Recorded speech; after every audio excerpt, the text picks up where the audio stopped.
My name is Stanley Torrey. I've got this beautiful woman behind the camera, which is my fiance. By the way, she's Russian.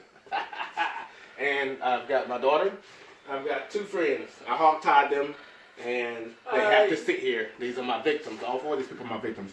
I had four other guys decided to join us in our group, so I now have 8 people. Get it? 8 whole. Well, some of these aren't people, but you get what I'm saying. Okay. All right. So my project is on the Russian culture, as you can see here. Today I'm going to show you a slideshow of my presentation. I hope you guys like it. If you get bored to death, don't take a nap. All right. So my project is called Things to Know About the Russian Culture.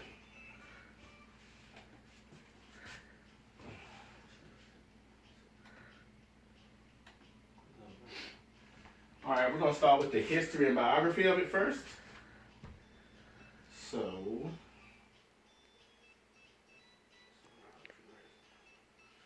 okay, so Russian Federation was formed in December 1991 after the fall of the Soviet Union, as it says here. Also, it has over 146 million people in that continent. It also says that most of the language that they speak is Russian, but I have you know that when they're in school from, I think it's first grade through high school, they also learn English too as a second spoken language. If you didn't know, now you know.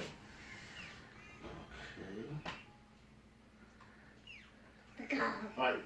So there, versus from the United States, they drive on the right side of the road, and we drive on the left side of the road. So that makes them really awkward, and they're crazy people, okay? Because we don't drive that way. So also, the main recognition religion is Russian Unorthodox. And for all you Christians, I don't know what to tell you. Next slide, we're going to go to... That was a little bit of the history. Now we're going to jump on some of the culture that they have, that they really are implied to like justice. They value family. Most of the Russians there are actually intelligent. Some of them not so much, as I've heard. They're very protective, as is my fiance, hint, hint. And we're going to jump onto the next subject here. I'm going to try to cover all this at one time and try to get through this so you guys can see everything and possibly learn something. I know I did.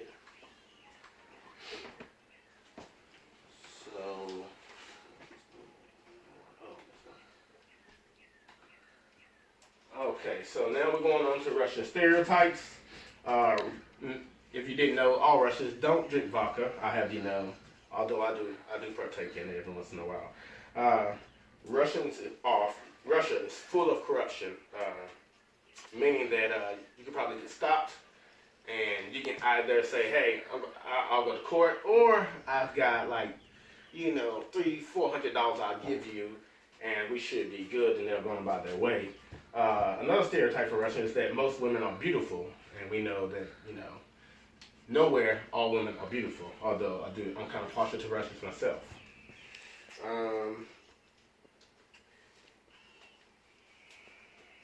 And it also says that another stereotype is that everybody that comes from Russia is a spy. I have you know that my wife is not a spy, although sometimes I just don't know. We're going to jump on to the notable achievements, and they have some really great notable achievements. Some of these achievements involve the 1812 electric telegraph, which I find to be very interesting. They also invented in 1861 beef stroganoff, the dish that you guys did not know. You thought it was American made. It is not. They also, as most of you know, they invented the AK-47, and that was in 1947. We're back. All right, I ran out of film for all you people that are trying to figure out what happened. So it's going to be 2 videos, guys. My Russian fiance is going to make me do more because, hey, she likes perfection. All right, so we're on 1961, and we have our first spacesuit that Russia made. They also had the very first in 1967, the first landing on Venus. They also invented the first space rover, and I like this one the most. Out of all the other ones that I put down here, I also have that they invented the first helicopter ejection seat, and that was in 1980s. So I thought that was really cool. One important thing you guys might want to know is that they also invented the Matryoshka, which is the little doll that comes up and comes out, and it keeps balling up as you take it out, and getting small as you do it. That was done in 1830. First invented, the Matryoshka, in 1830. So that's a little tidbit that's not in my thing. You know, I learned something, guys. I learned something. All right, so we're going to skip verbal communication. We're going to jump to this nonverbal communication that I thought was pretty interesting. Because my wife is pretty verbal, so I don't want to get into that right there, you know. So most of the nonverbal communications are greeting one with a firm handshake and direct eye contact, which is also a big thing here in the United States. They tend to sit and stand close to one another. You know, we Americans, we like we have our bubble. You know, Russians really don't have a proverbial bubble beside them. They like to stand right next to your face, getting at you, talking to you. You know, we Americans, we're kind of all about our space. Next, we're going to skip relationships at this point in time. Okay, guys, I'm trying to roll with this as quick as I can.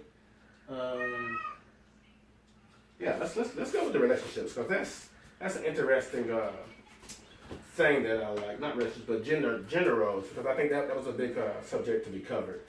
The women there are normally the caretakers of the family, as such as they are here, and the men are providers of the family.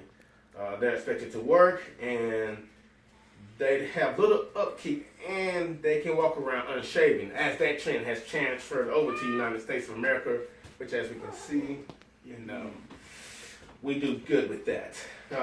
Next is they expect gentlemen, they expect guys to be gentlemen on dates, which I'm gonna tell you. I mean, that's probably a stereotype. Never happens.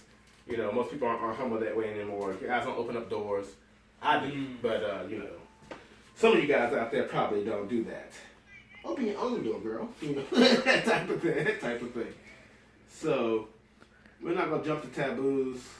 Let's go with some of the Russian don'ts, because I'm sure that some of you guys probably will get some help with this. So let's say you go to Russia and you're getting ready to talk to somebody, you're trying to spark up a little conversation. The one thing you don't do is talk about mail order brides. They don't like it. It's a stereotype. I mean, who wants to talk about mail order brides? Don't talk about politics. You know, nobody likes to talk about politics as it is nowadays. Don't spread your legs wide while sitting. I'm gonna say that's a don't here for the United States. They do not spread your legs while sitting. I would not be very happy with that one. You, ma'am, don't spread your legs while sitting. All right. So, don't pour wine backhanded. It's polite. Impolite, my fault. It's impolite. So don't keep your hands in your pockets when talking. Everybody does that, but it's probably something you probably shouldn't do. It shows more attention when you're talking to somebody. So that is pretty much my project. I can tell you that through my interview with my fiance and her mother, because I slid that in there type of thing. They are very influential people. They like perfection. They're very on point as far as the culture goes. As far as all the ones I've met and interviewed, they don't like vodka, but they do like tequila. So if you're a Russian girl, you can always give it a shot of tequila versus the vodka, and you'll have a good night. All right, so that is the end of my project. I hope you guys had fun. This is Salvatore signing out. Thank you, and have a good night.